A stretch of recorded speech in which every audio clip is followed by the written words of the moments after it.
पापा नहीं है? पापा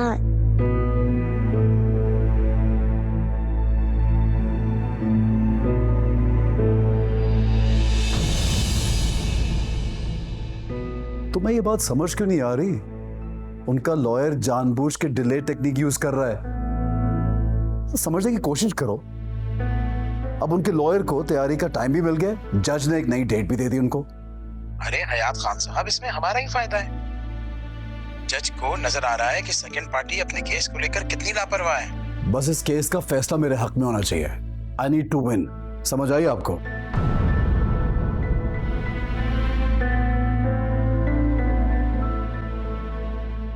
यहाँ क्या कर रही हो?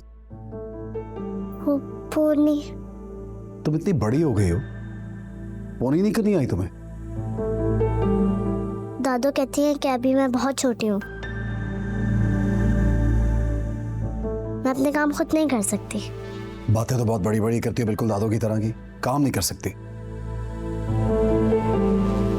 दादू मेरी तरह स्कूल थोड़ी जाती हैं। बहुत बोलती हूँ मैं तो। क्या करना है तो जैसे ये बनाई है वैसे बना लेती है।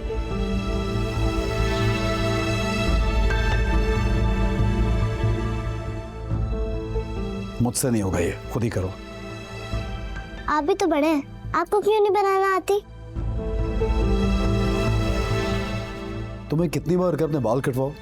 क्या शौक है लंबे करने का तुम्हें और तुम्हारी दादू को? कटवाओ इनको जाके। दादू तो कहती हैं आपको मेरे लंबे बाल बहुत अच्छे लगते हैं,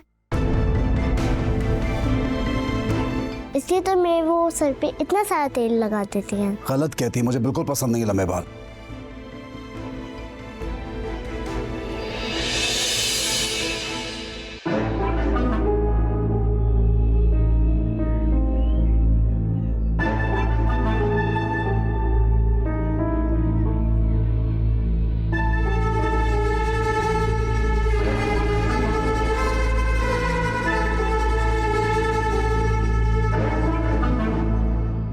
ठीक हो गया, मैं कॉल करता हूँ आपको। कैसी लग रही हूँ मैं?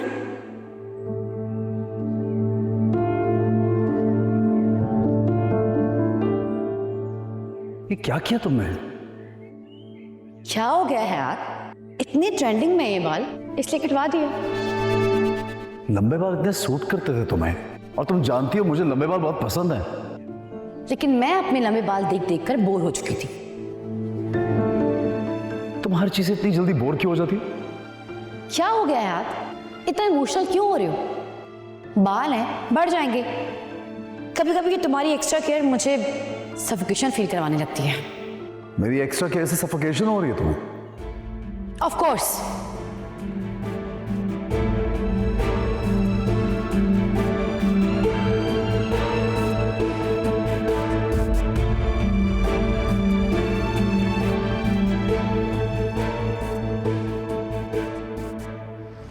पापा प्लीज बनाते हैं। परीक्षा, मैंने कहा ना मुझसे नहीं होगा। जाओ दादा के पास, दादी को बोलो वो बना देंगी। जाओ, उधर बैठी हैं। दूर जाने वालों को ये सदाएं देते हैं, दर्द देने वालों को भी ये दुआएं देते हैं।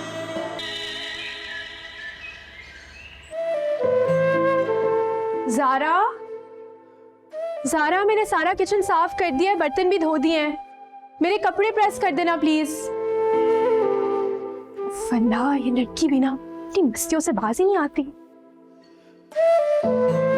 चलो। खुदा का वास्ता है बहन, इन लंबे बालों को कटवा लो। इनका कोई फायदा नहीं है ना, तो इनमें कोई अच्छी स्टाइलिंग होती है, और इनको संभालना कितना मुश्किल है। तुम्हें क्या मसला है मेरे बालों से? मुझे क्या मसला होना है? इतने अच्छे अच्छे हेयर कट्स आए हैं, कोई अच्छा सा हेयर कट ही ले लो।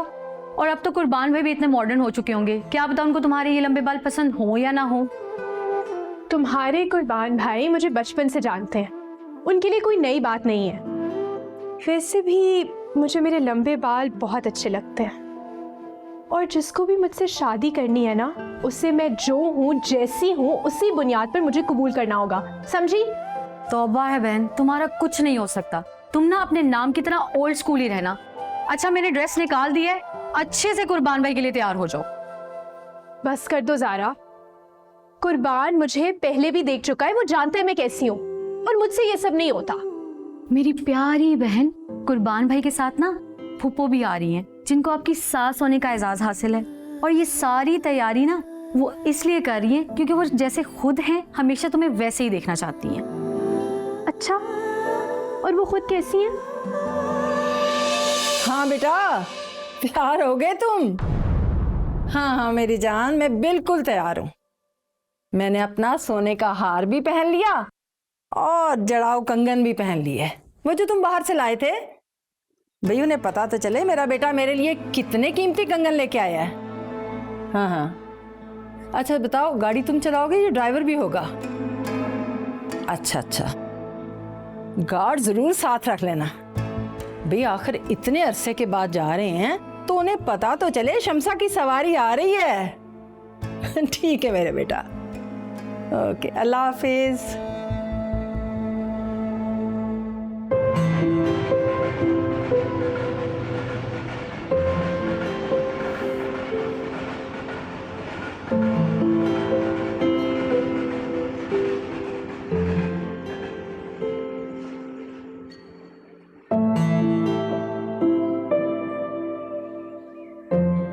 Thank you.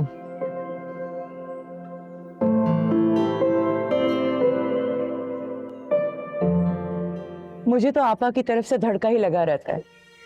मिजाज की इतनी तेज है, ऊपर से घर के दरवाजे से लेके ड्रेसिंग टेबल के मिरर तक में नुक्स निकाल के जाती हैं। पूरे खानदान में मुझे खूब मशहूर करती रही हैं, और मेरे बनाए हुए खाने से तो वो कभी मुतमईन नहीं हुई। अल्लाह जाने कैसे मेरी बच्ची गुजारा कर पाएगी उनके साथ। अरे फातिमा,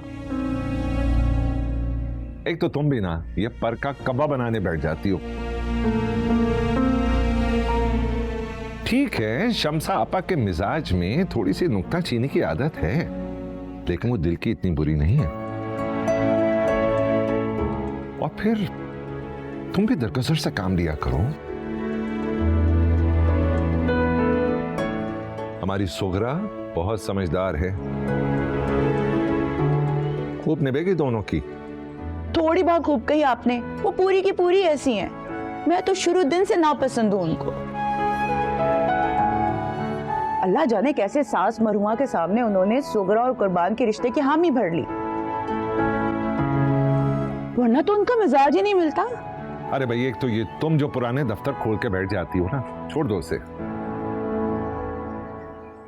आपा बहुत बदल गई हैं, हर साल अमेरिका घूम के आती हैं। फिर भी वैसी की वैसी हो। अगर मैं पासपोर्ट पे वीजे के स्टैंप ना देखती, कभी यकीन ना करती कि वो लंदन अमेरिका भी होकर आई हैं। अरे मेरी प्यारी गुलाम फातिमा, हमारी शमसा आपा ऐसी नहीं है।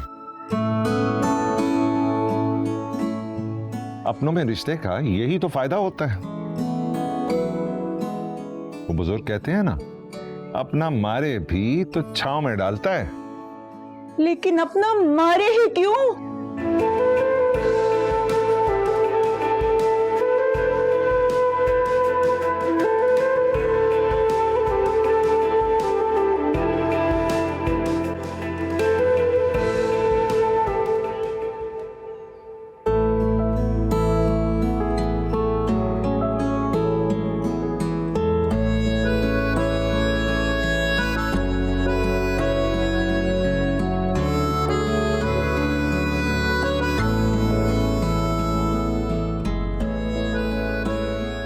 ये क्यूट सी बच्ची कौन है?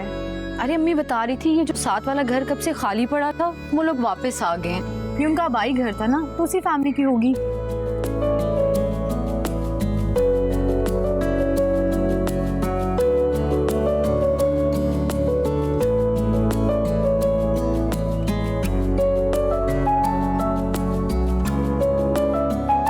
अरे बिल्कुल इग्नोर कर दिया।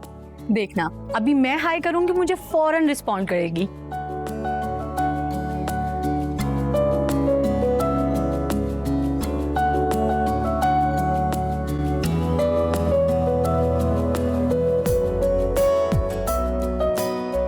अल्लाह अल्लाह, इसने तो तुम्हें भी चुप करा दिया ज़ारा।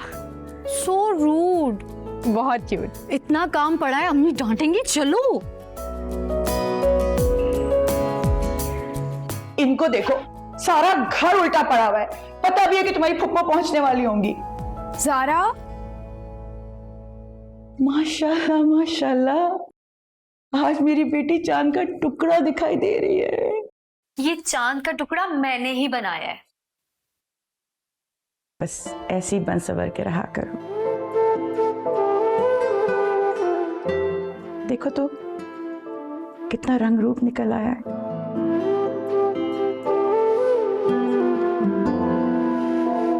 जी जी, चांद का टुकड़ा भी गुलाम सुगरा, समझदार भी वही, और आज खास तौर पे प्यार भी उस पे आ रहा है। कोई मुझे बताएगा कि मैं कौन हूँ? अरे हटो, उसकी शादी होने वाली है। तुम तो मेरा सूरज चांद सब कुछ हो। अच्छा ऐसा करो, अभी कच्चे कीमे के कबाब भी तुमने बनाने हैं, लेकिन मुझे 2 मिनट दो, मुझे सुकरा से बात करनी। ऐसी कौन सी बात है जो मैं नहीं सुन सकती? जब तुम्हारा वक्त आएगा तो तुम भी सुन लेना, लेकिन अभी तो जाओ। जी अम्मी। बेटा, औरत का असल घर उसके शौहर का घर होता है। तुम यहाँ पर मेहमान हो, कल को रुखसत होके अपने घर चली जाओगे। तुम्हारी फुप्पो थोड़ी सी गुस्से की तेज है, अजीब मिजाज की भी है, लेकिन उनका तुमसे खून का रिश्ता है। बस हमारी लाज रख लेना।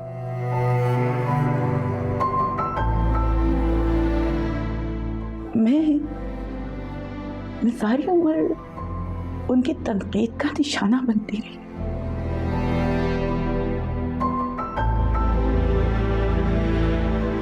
बस मैं तुमसे यही कहना चाहती हूँ,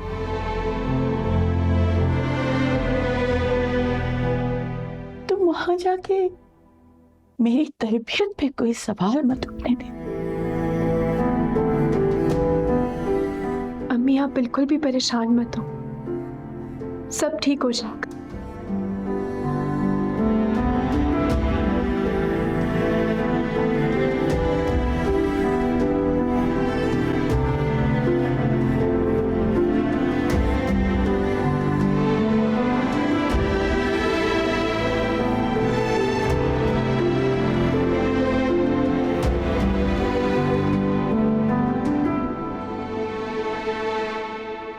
तुम्हारा भी कोई हाल नहीं है बेटा, पता नहीं कहां से इतनी जुएं पड़ जाती हैं।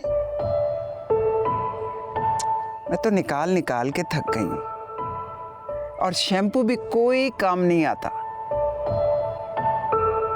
ऊपर से इतने माशाल्लाह लंबे बाल है तुम्हारे। बाबा ने कहा है कि ये कटवा देंगे। क्या कहा बाबा ने? क्या कटवा लेना? दादू मेरे बाल कट जाएंगे। बाबा को लंबे बाल बिल्कुल नहीं पसंद, और अच्छा है ना, जुएं भी नहीं पड़ेंगी। कर उसे तो लंबे बाल। कैसी बदनसीब औरत है। दादू ये बदनसीब क्या होता है? कुछ नहीं होता बदनसीब। मेरे अल्फाज पकड़ लेती हो तुम। लो ब्रश दो मुझे।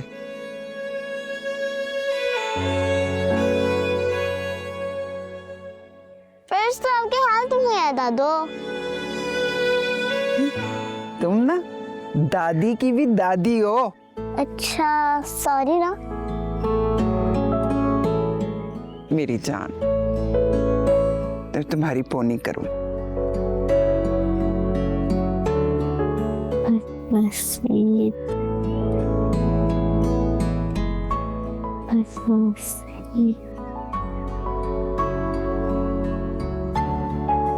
अम्मा, अम्मा कितने कबाब बनाऊं? 4 बहुत है पप्पू के लिए। तुम जल्दी जल्दी हाथ चलाओ ज़ारा, तुम तो बहुत सुस्त हो गई हो। बस कर दे अम्मा, सुबह से काम करवा रही हैं। कितना काम करवाएंगी? कितनी दफा आपको कहा है कुछ फ्रोजन आइटम्स मंगवा के रख लें, जल्दी फ्राई हो जाते हैं। लेकिन नहीं, इस घर में ज़ारा की सुनता ही कौन है। दरख्तों पे लगा हुआ है ना पैसा, और तुम्हें पता भी है बाजार की चीजें कितनी महंगी हो गई हैं। ऊपर से तुम्हारी फुप्पो जो हर बात पे नुक्ताचीनी करती है। हाय अम्मा, कितनी जालिम हो गई आप। अब आप अपने ससुरालियों का बदला हम बेटियों से लेंगी। It's not fair. Ladies, thank you for the T. अच्छा, मैं मेराज साहब की तरफ जा रहा हूँ। मैं शम्सा आपा के आने से पहले आ जाऊंगा वापस। अब ये देखो, मेरी तो कुछ समझ में ही नहीं आ रहा।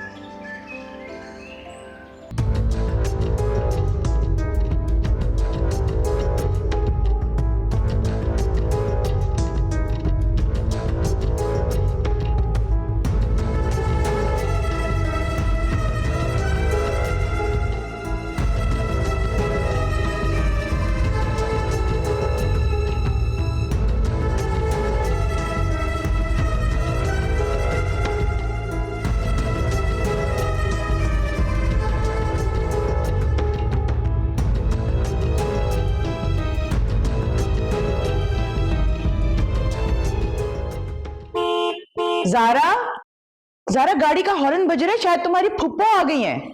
अरे नहीं अम्मी, वो साथ वाले होंगे जो नए शिफ्ट हुए हैं, उनका सामान आ रहा होगा। अच्छा, एक तो तुम्हारे अब्बा पता नहीं कहाँ रह जाते हैं। मेराज साहब के घर का कह के गए थे, जहां जाते हैं वहीं के होके रह जाते हैं। देखा अपनी ममानी का हाल, गैरों की तरह हमें बाहर खड़ा कर दिया। अरे भाई, मेरे भाई का घर है, अगर हमारा आना इतना ही बुरा लग रहा था तो ना करती बेटी का रिश्ता। अच्छा मामा, आप उतरे तो सही, आप बेल दे दें। मैं बेल दूं? तुम अपनी माँ से कह रहे हो कि वो जाकर बेल दे? कम ऑन मामा, आप भी बैठे बैठे बात को कहां से कहां पहुंचा देती हैं। वो मसरूफ होंगे। बिल्कुल ठीक है। वाह भाई, जब अपना खून ही सफेद हो गया हो तो किसी को क्या इल्जाम दूं? अभी तो तुम्हारी शादी नहीं हुई है, अभी से ससुराल वालों की इतनी फिक्र पड़ गई। मामा आप उतरे तो सही, जाके बेल दें और किसी को बोले वो गेट खोल देगा। मैं अंदर जाकर फातिमा की तबीयत सेट करती हूँ, ठीक है?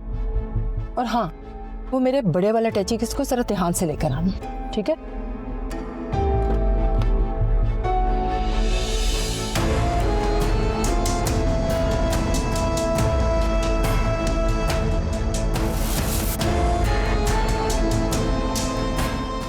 बहुत मुश्किल है भाई।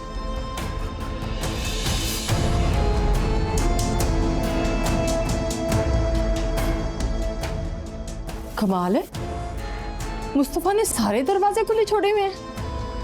लगता है इसने चोरों से दोस्ती कर ली है। अभी खबर लेती हूँ इसकी। सुनो सुनो, मेरी बात सुनो, इधर आओ, बात तो सुनो। अरे क्या हो गया है? तुम मुझे ये बताओ, तुम फूफो का वेट करी हो या कुर्बान भाई का? आज तो मैं खबर लेती हूँ उन दोनों की।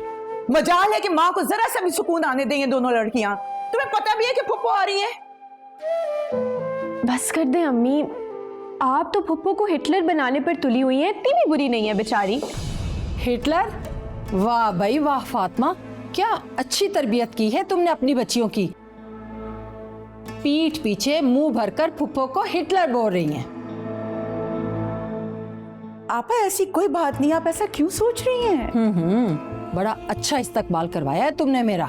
सारी जिंदगी ददयाल वालों के खिलाफ इनके कान भरती रही हो। अस्सलाम वालेकुम फुप्पो, सॉरी अगर आपको कोई बात बुरी लगी हो तो। वालेकुम अस्सलाम। भाई बेटा, तुम तो वही बोलोगी ना जो तुम्हारी माँ सिखाएगी। अरे नहीं फुप्पो, अम्मी को तो हमेशा हमारे फालतू बोलने पर ही टेंशन होती है। सॉरी फूफो, हम सच में आपको बहुत मिस कर रहे थे, इसलिए हम आपकी ही बातें कर रहे थे। चलें बैठे आज। मेरी बच्चियाँ, अच्छा अगर ऐसा है तो फिर ठीक है। खून तो फिर बिलाकर अपना खून ही होता है ना। और छोटे तो गलतियां करते ही हैं और बड़े दरगुजर करते हैं। और अगर हम बड़े दरगुजर नहीं करेंगे तो फिर भला कौन करेगा? हाँ मेरी बच्चियाँ। अस्सलाम वालेकुम। वालेकुम सलाम बेटा। ओह तौबा, कब खत्म होगा आप लोगों का ये इमोशनल ड्रामा? आपकी वजह से हमें कितनी बातें सुननी पड़ी हैं। जीती रहो और हमेशा सुनती रहो। जी नहीं, अब मेरी बहन बोलेगी और आप सुनेंगे। शुक्र अल्लाह मेरी तो जान छूटी। आप लोग बैठे, मैं किचन का काम खत्म करके आती हूँ। और सुनाए पप्पो, कैसा रहा आपका सफर? बहुत अच्छा।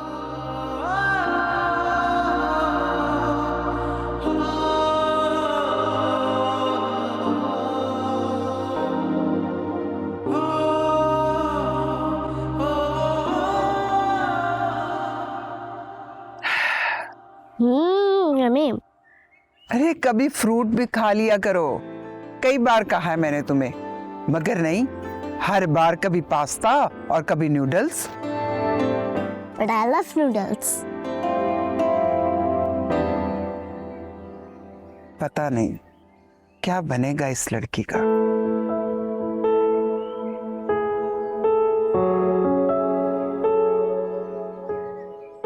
अम्मी, मुझे देर हो रही है, मैं लॉयर के पास जा रहा हूँ। ओके, अल्लाह हाफिज। Bye.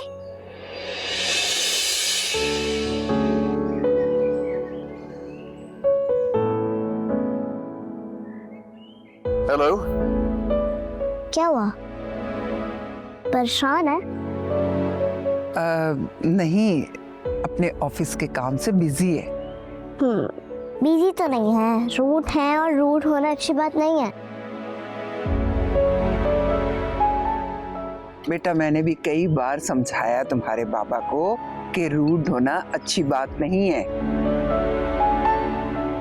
जिंदगी में आगे बढ़ने के लिए पिछले गम को भुलाना पड़ता है, मगर उसकी कैफियत ही यही है। कैफियत? दादू, ये कैफियत क्या होता है? सर होता है तुम्हारे बाप का। दिल में झांक कर देखो, दर्द के खजाने हैं, कुछ तो याद रखने हैं, कुछ हमें भुलाने हैं। तुम कभी मिलो आकर, दुख तुम्हें सुनाने हैं, कांधा हो तो सर टेकूं, आंसू भी बहाने हैं।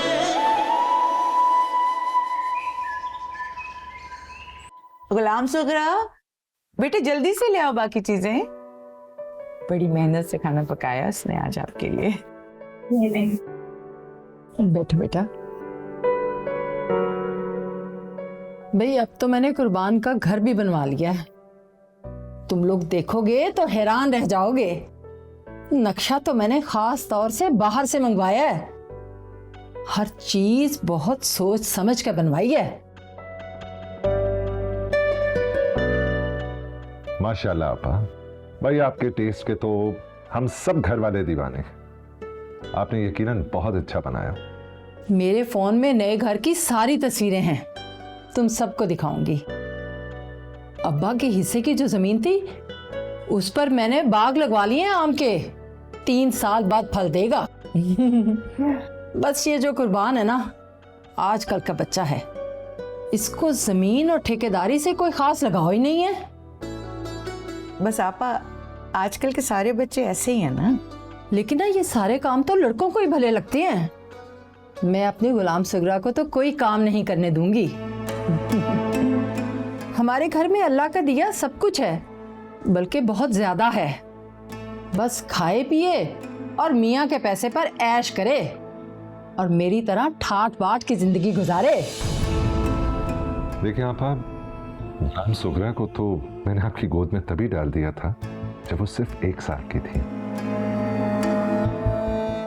मुझसे ज्यादा तो ये आपकी बेटी है और मुझे पूरा यकीन है कि आप इसका बहुत ख्याल रखेंगी।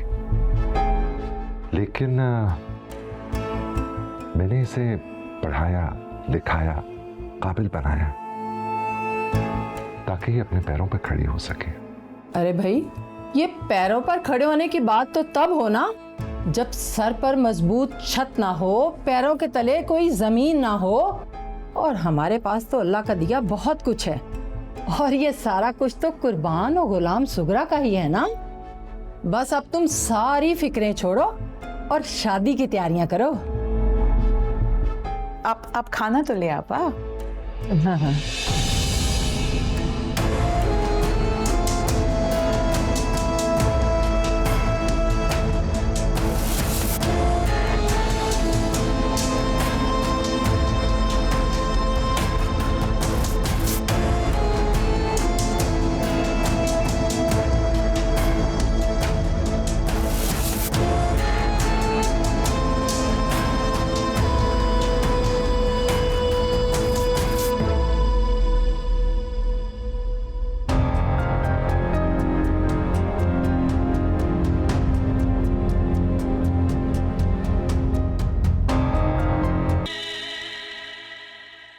ऐसा क्यों लग रहा है कि तुम मुझसे जान छुड़वाना चाह रही है? तुम्हारे पास कोई और बहाना नहीं था? तुम एक ऐसी चीज मेरे सामने लेकर आ गई हो जिसका कोई सर पैर ही नहीं है। कम से कम मुझे तुमसे ये तवक्को नहीं थी कि तुम ऐसे रिएक्ट करो। तो और कैसे रिएक्ट करूं मैं? यहाँ शादी की तारीख फिक्स हो रही है और तुम मैरिज टेस्ट की पख लेकर मेरे सामने आ गई। मैरिज टेस्ट एक पख नहीं है कुर्बान, एक सच्चाई है, एक हकीकत है। और अगर हम अभी ये करवा लेंगे तो आगे आने वाले मसलों से बच सकेंगे। जो मसला अभी वजूद में आया ही नहीं, तो उसकी फिक्र अभी से क्यों बढ़ गई है? क्योंकि मैं एक लॉयर हूं कुर्बान, और मैंने ऐसे बहुत सारे केसेस देखे हैं जहां तलाक और खुला की वजह वो माजूर बच्चे थे जिनको ना उनका बाप कबूल करने को तैयार था और ना ही सोसाइटी। और इस सब में सबसे ज्यादा सफर कौन करता है? उनकी माँ। अगर उस माँ को पता होता कि शादी के बाद उसके बच्चे अब नॉर्मल पैदा होंगे तो शायद वो कभी शादी ही ना करती। शायद अम्मा बिल्कुल ठीक कहती हैं। ज्यादा पढ़ लिख कर तुम्हारा दिमाग खराब हो गया है। और शायद तुम पढ़ लिख कर ये भूल गए हो कि हमारी फैमिली में थैलेसीमिया की वजह से ऑलरेडी 4 बच्चों की डेथ्स 1 साल में हो चुकी हैं। तो इसका हमारे मैरिज टेस्ट से क्या ताल्लुक? यही कि हमें पता चल जाएगा कि अगर हम में से एक थैलेसीमिया माइनर है तो वो दूसरे थैलेसीमिया माइनर से शादी नहीं करेगा। और अगर हम दोनों माइनर हुए तो? अगर ऐसा हुआ तो हम दोनों इस शादी से इनकार कर देंगे। अच्छा, हम दोनों नहीं, तुम इनकार करोगी? ठीक है, मैं कर दूंगी।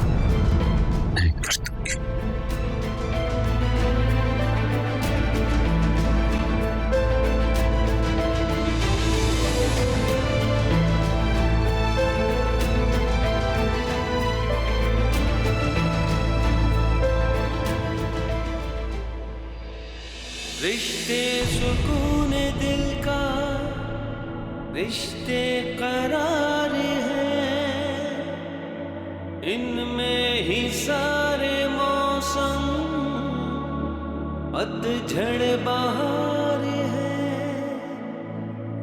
खुशियाँ मिले आंसू मिलके इनको सहना है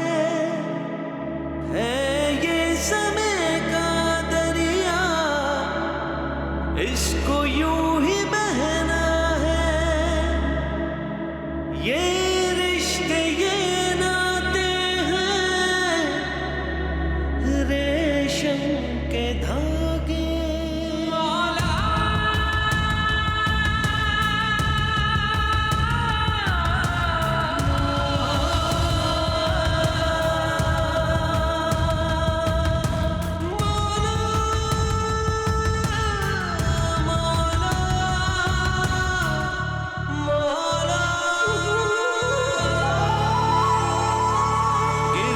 कोई टूटे तो फिर ना लागे, ये रिश्ते ये नाते हैं रेशम के धागे।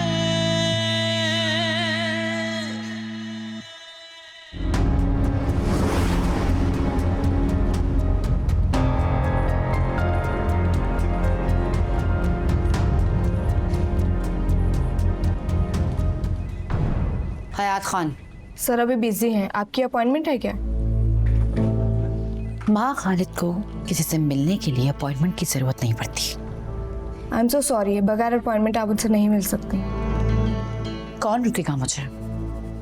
तुम। मैम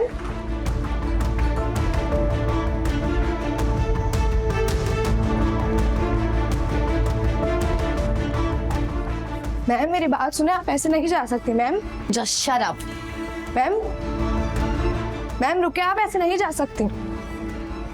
मैम मैम सर मैंने इनको रोकने की बहुत कोशिश की पर ये मेरी बात ही नहीं सुन रही। इट्स ओके, तुम जाओ यहाँ से। बोलो, क्या मसला तुम्हारे साथ? अगर तुम्हें याद हो तो आज तुम्हारी बारी थी मुझे परीक्षा से मिलवाने की। मैं अपने सारे काम काज छोड़कर तुम दोनों का वेट करती रही। So what's a big deal? क्या करूं? जब परीक्षा तुमसे मिलना ही नहीं चाहती तो जबरदस्ती करूं उसे। आई क्यों यहाँ, ये बताओ। तुमने मुझे परीक्षा की पेरेंट्स मीटिंग के बारे में बताना भी मुनासिब नहीं समझा। अब उसको स्कूल वाले तो यही समझेंगे कि मैं केयरलेस मदर हूँ। तो इसमें गलती क्या है? तुम जैसी हो यही समझेगा। ओ जस्ट शट अप।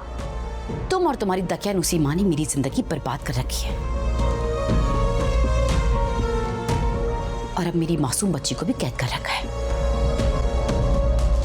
तुम्हारी इन्हीं घटिया बातों की वजह से तुम्हारी कोई इज्जत नहीं है। Get out of my room. निकलो यहाँ से।